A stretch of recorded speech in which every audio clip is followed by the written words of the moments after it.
সরকারের ভেতর থেকে এই ধরনের কাণ্ডজ্ঞানহীন উক্তি করা এটা যৌক্তিক নয়। এটা তো আমরা কি বলবো ফ্যাসিবাদী আমলেই শুনেছি। যখন আন্দোলন তীব্র হয় বা কিছু হয় তখন তারা ওইটাই বলতো যে ১/১১ আমরা পাচ্ছি, পদধ্বনি পাচ্ছি।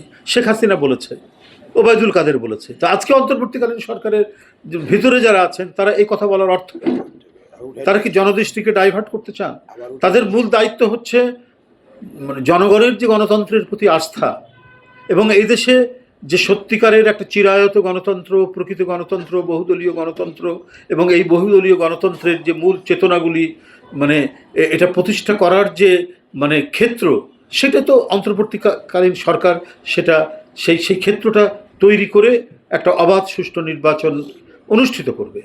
তো সেই কথাগুলো না বলে এই ধরনের কথাগুলো তো জনদৃষ্টিকে ভিন্ন খাতে নিয়ে গিয়ে মানে অন্য কোনো উদ্দেশ্য হাসিল করা, এটা এটা দায়িত্বশীল কোনো বক্তব্য হতে পারে না কোনো উপদেষ্টা, এটা কখনোই হতে পারে না।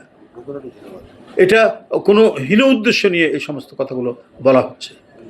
তো সুতরাং আমি বলবো যে অন্তর্বর্তীকালীন সরকারের ভেতর থেকে কেউ এই ধরনের মানে মন্তব্য কথা মানে যেটা মানুষের চিন্তা চেতনার বিরুদ্ধে যায়, যেটা মানুষের গণতান্ত্রিক আকাঙ্ক্ষার বিরুদ্ধে যায় এবং একটা উস্কানিমূলক কোনো কিছু থাকে যার ভিতরে, এই ধরনের কথা বললে এটা বড় ধরনের খেসারত দিতে হয় জাতিকে, বড় ধরনের একটা সমস্যা তৈরি হয় মানে সাধারণ মানুষের মধ্যে এবং মানুষের ভিতরে মানে বড় ধরনের একটা বিভ্রান্তি তৈরি হয়।